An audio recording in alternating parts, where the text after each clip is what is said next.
Welcome to Global Village TV.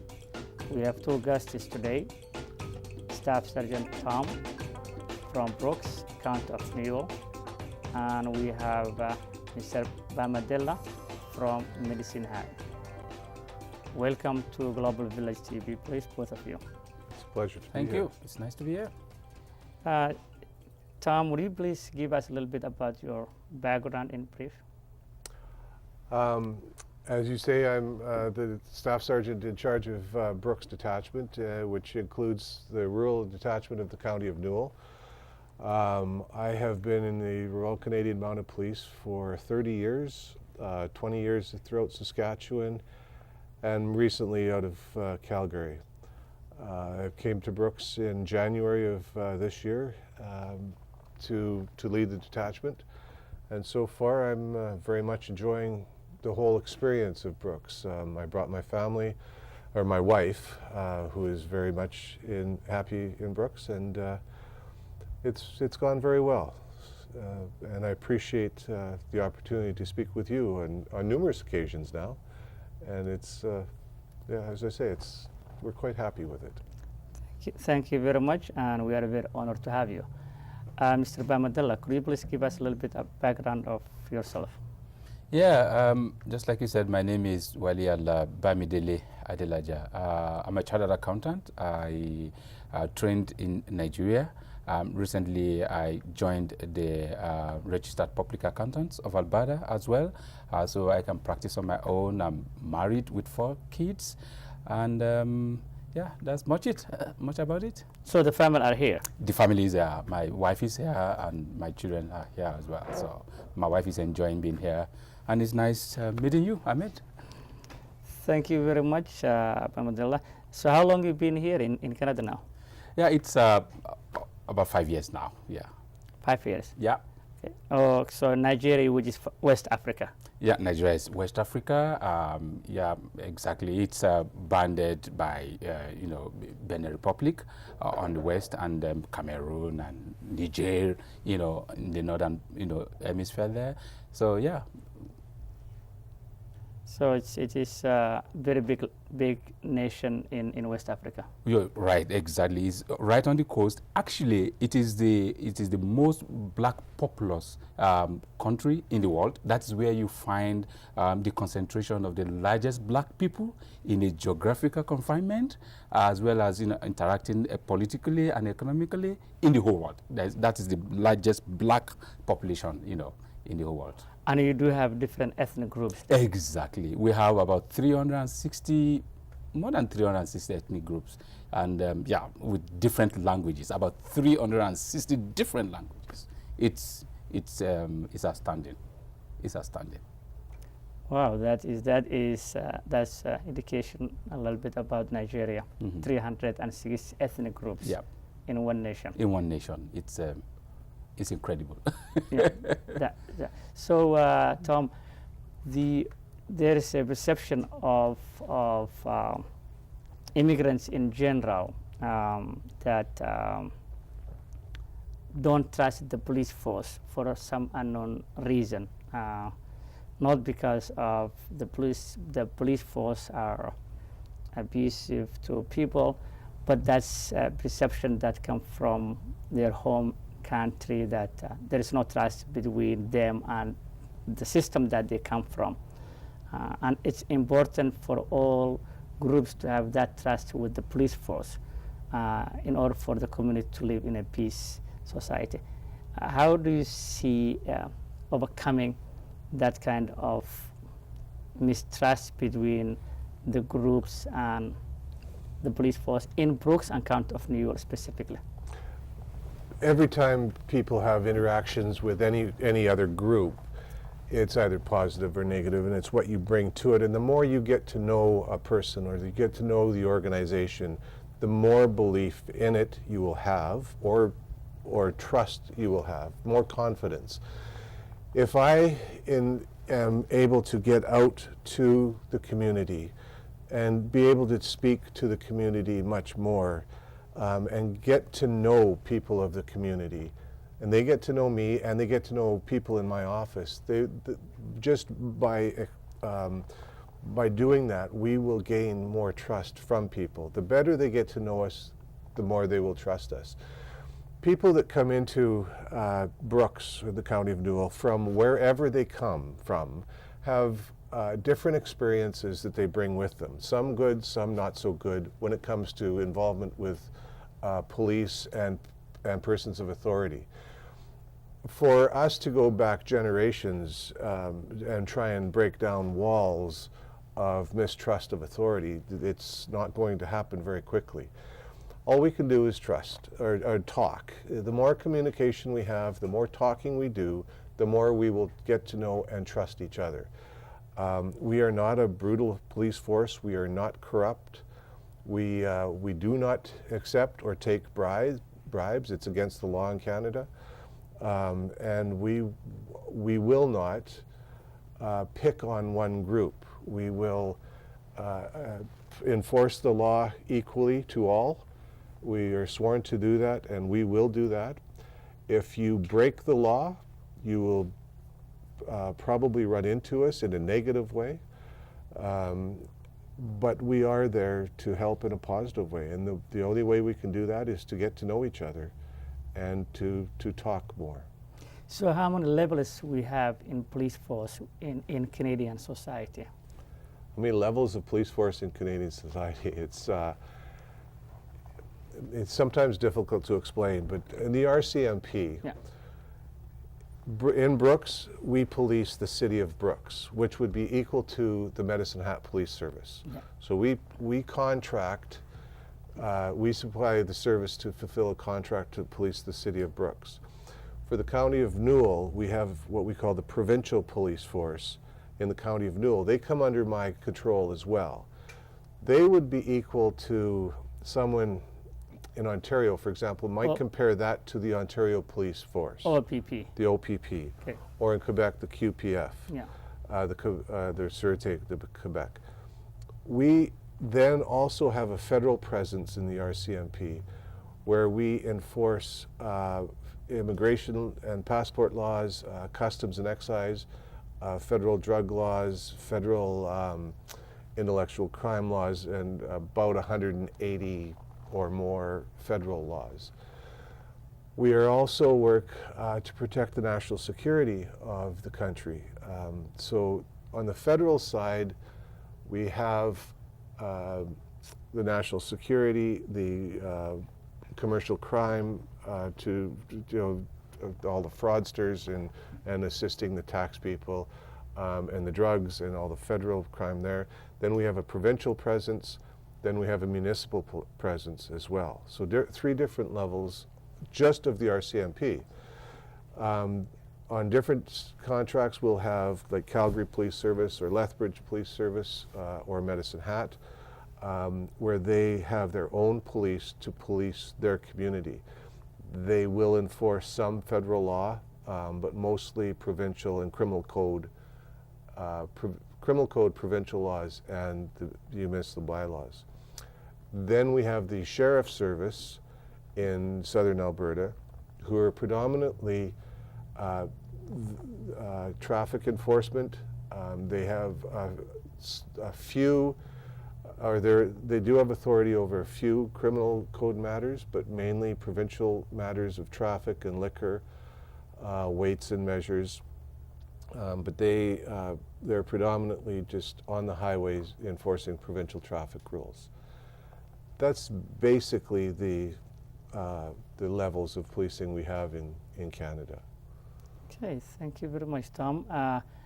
Bamidele, what do you think in your own mind the mistrust between the police force and the immigrant is, since you are an immigrant, I'm an immigrant, but what do you think in your own opinion, what formulates that mistrust between the immigrant population in general and the police force? Yeah, fortunately for me, I do not have that kind of experience of mistrust. Actually, I see the police force in Medicine Hat, for instance, as a very professionally well-conducted set of people. And, I don't personally have that kind of experience. But just like Tom, mentioned, a lot of biases, are in the minds of people, especially from countries where there are a lot of, corruption among the police force, and the police treats people, unkindly. A lot of people just probably bring that kind of bias, into the new settlement, and then when they just see a police, what runs into their mind is that kind of police, where they are coming from, and then they feel like, they are very, very full of distrust. But just like Tom mentioned, a lot of communication, a lot of experience at the end of the day with the police would enable people to, deconstruct, what they used to have in mind, and then, have some trust in the police. And I think they are capable of doing that, because the police, in mercenaries that I've witnessed, conducts themselves very, very professionally. It is very, very difficult for somebody to continue to go on with that kind of bias for a very long time. Very, very difficult. Yeah. Okay. No, thank you very much, Tom. If I have class 7 or learner's permit, would I be able to to drive, or instance insurance factor that also some people might a little bit confused if they might have insurance, and why would they have all that? So would you be able to say a little bit about that? To obtain a permit, a driver's permit, one must take a test and write a written test to obtain a class 7. And when you study for that test, and when you write that test, you then understand, or you should understand, that you can only drive a motor vehicle with a class 7 license with a licensed person right beside you. So if my passenger who is right beside me has had a driver's license for at least 1 year, and I have a class 7, I can drive with him. But that person has to be right beside, not one over and someone else in the middle. It has to be right beside. If you have a class 7 driver's license and there is no passenger, no one else to assist you on that, there's a very good chance that your insurance, if you have insurance on that car, it will be void, because you're not a properly licensed driver. So you probably will not have the proper insurance covering that vehicle. But that's something you need to check with your insurance company. We have a large problem in Brooks, or there's certainly a perception of a large problem in Brooks, of people driving with a class 7 license, and there are a few people that are charged. But it should not be a misconception. As I say, people have to write the exam to get the class 7. Therefore, they have had to take some lessons. They have read a book, or they have taken some lessons, and the onus is on those people. They cannot plead ignorance. I didn't know. They wrote the exam. They know. And we won't accept I didn't know. It's almost unfathomable. A lot of people will blame language, or it's just not like that from where we came from. Yeah. But you wrote the test. So therefore you've made the effort to get that far. You've learned something. Learn it all. So don't blame the language, and don't blame the race, and don't blame the ignorance. No. Okay. Please. Yeah. You've written the test. Okay. Ignorance is not an excuse in law. Okay. No, that's well taken, and I think to the fact that sometimes people like to play the race card or ignorance card just to get off the issue of ticket, or maybe violation when they know that they did violation, or language. I always mention that I've been stopped by one of your officers, and I did mention to you, I think sometime back when we had the meeting in your office, that I was coming from XL Lakeside, and she actually stopped me at around 10:30, 11 p.m., just right in front of the IGA. And she said, you know, why did I stop you? And I said, no, I don't. She says, well, the sticker of your plate is expired, and legally you can't drive if you have the sticker. Well, I did not play the race card nor the language card because that was totally my stupidity. Wasn't my ignorance. I know that the sticker has to be renewed. And I was very happy, and I said, well, I thank you for giving me the ticket. Because it was my fault, not anyone else. I have taken the responsibility for what I did. It has nothing to do with the language or any blaming race or etc. And I said, thank you very much. I still remember her name. I'm not sure if she's still around. Doctor. Her name was Christine Doctor. She Doctor. has been transferred from us. But I very much appreciate your attitude on that. People have to understand that when we are enforcing those rules, such as the driver's licenses or insurance or registration, it's not a case of us picking on the driver. It's a case of providing a safe community and safe highways. If you're driving down the road and you crash into another person and you hurt that person to the point where they can't work again, we have insurance to protect that person for that and you from losing everything. We need to make sure that we have proper insurance coverage to protect you and all the rest of the people on the road. We're not picking on anyone, we're protecting everyone.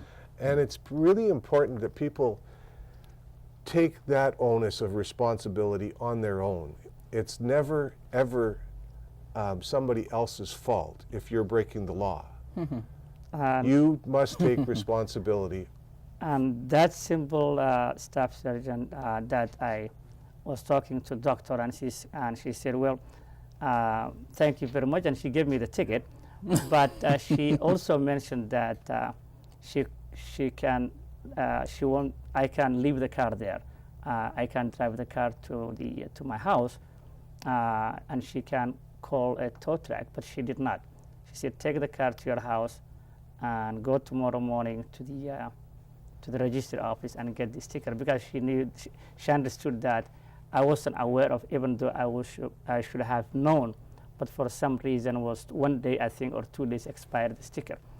So taking responsibility and being truthful sometimes gives you also the person to see that you're honest. That was a lesson that I've learned from that madam.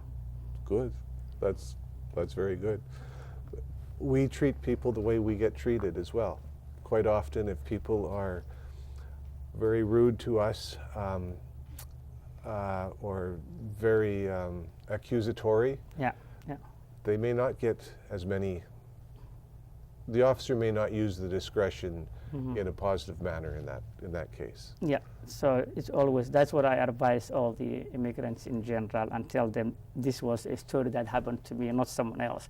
That was a living testimony that I was when she stabbed me at the time and all that factors, and I paid the ticket, which was fine, because was my stupidity, was not ignorance, was not race, was not language, was no profiling, was completely sticker expired. So be honest, pay the ticket, move on.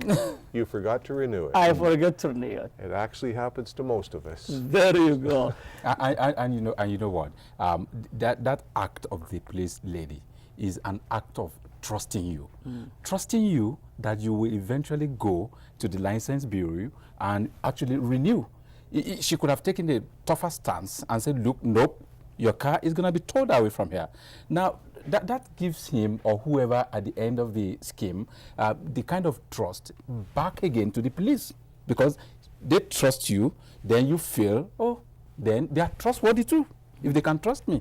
So, and I think that what she did, it's really, very, very constructive, positively constructive. Yeah, and that is what I always, when I have the opportunity for any presentation and I brought that subject, so at least people will hear out from myself. That is what happened, and that was my stupidity. Coming back also the domestic violence, which is also something that very important to our community. What do you think might be the causes of some of the domestic violence? Is it part of lack of education? Is it one way that chauvinistic society? Because I see myself as well as my brother. We came from a chauvinistic society. Nevertheless, also the Western world also used to be chauvinistic society sometime back in history. And we are the same stage. We are now chauvinistic society where men makes the decision for everything. So what do you think that can be the cause of this domestic violence, and how can we prevent it? There is no root cause to domestic violence. Coming from a chauvinistic society still doesn't give you the right to use violence against anyone. Yes, you may, in chauvinistic male-dominated countries, the males may rule the household or whatever, but it doesn't give anyone the right to use physical force. In Canada, in Canada, in my experience, we've had domestic violence issues for centuries. Anytime two people get in a relationship and they're confined into that relationship, it takes tremendous back and forth negotiation and conflict resolution skills to maintain that. And that's if everything else is perfect. If you add alcohol, we've got problems. If you add added stress like money or children and then alcohol, we've got more problems. And there is no racial issue here. It's not confined to one cultural group or one religious group or one same-sex couples have domestic violence issues. And it's not always man on woman, or it could be woman on man assaulting. We have to take each group individually, each instance individually. And we have to work as a community to supply the counseling and the intervention tactics to assist. If alcohol is a big problem, which it is in most domestic violence cases, should we bring in addictions counseling to assist us in rectifying that? If the couple just cannot, if money is an issue, should we bring in an accountant to assist, balancing it? So we lessen the stress of the conflict about money. If it's children, do we bring in family services to help manage, to help give the parents the skills to manage their children? Because being a parent, there's no book, there's no easy way of doing it. All three of us here are parents, and we do it all three different styles and different ways. Neither one is right, neither one is wrong, but there's no magic power, but we can help others do it from our experience. So I'm working right now with the Domestic Violence Committee in Brooks, and we're trying to put together a community response protocol so that when we as the police go to a call of domestic violence, and we go in and we separate the people and we deal with however the law mandates us to deal with it, but we'll separate and we'll protect that house. Then we'll invite in victim services, addictions counseling, marital counselors, financial aid, whoever we need to assist that couple or that family. We'll try and bring those people in to assist us. This program has been very effective in Medicine Hat for some time. It's been very effective in Calgary, and we need it in Brooks to bring it in. But as I say, domestic violence is a very high priority in the provincial government, and we are mandated to enter into and stop the violence, and then as a community we need to help we need to help that relationship. Because what I meant by when the society, when someone is a chauvinistic society coming from, for example, if I'm back home in Africa, I don't usually cook. My wife does the cooking. For me to go to the kitchen, probably people will look at you, what this guy is doing in the kitchen. But now I cook, even though I cook limited food, which sometimes life is learning process. I cook, I clean the dishes, And but it's not the case when you are back home. So you have to accept. If you don't, then that might create some misunderstanding. And my last one is, how would one would like to be part of the police force RCMP? How would one become a member of the RCMP? We need five basic things that we have to have. We have to be a Canadian citizen, so you have to obtain your citizenship or be born in Canada. You have to be able to have, or you must have an unencumbered driver's license. So a full driver's license with no demerit points, or very few. You must be willing to move and live anywhere in Canada. So you could be in Vancouver, you could be in Newfoundland, you could be in Tuktoyaktuk. You must be willing and able to use lethal force. We carry a gun for a reason. We must be willing to use it. Some people cannot do that. And I've never had to do it in 30 years. I hope that I can, but I'm willing to do it if I have to. And you have to be able to speak one of Canada's national languages, French or English, not either or both. But those are the only 5 things. Now, we want a university degree and some life experiences. You also have to be 19 years old. Okay. But we want people. For example, I'll talk about Constable Alismar, Bassam Alismar in my office. He's got his master's in pharmacy, I believe, or bio. Okay. He speaks 5 languages. Oh. He came from the Middle East. From Lebanon. From Lebanon. He has a tremendous life experiences. As we were talking earlier, all of the international travel and international exposure and the life experiences that brings to you, the different languages and just understanding that and how you can get so much from different languages. We would welcome people into the RCMP with that life experiences and with those language skills. Okay. And that's what we're looking for.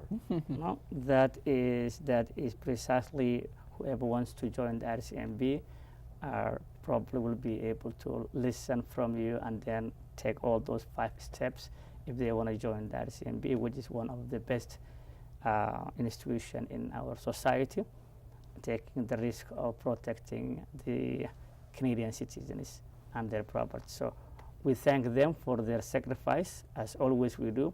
And thank you very much for coming Global Village TV show, Tom, taking the time, and we hope to see you next time around.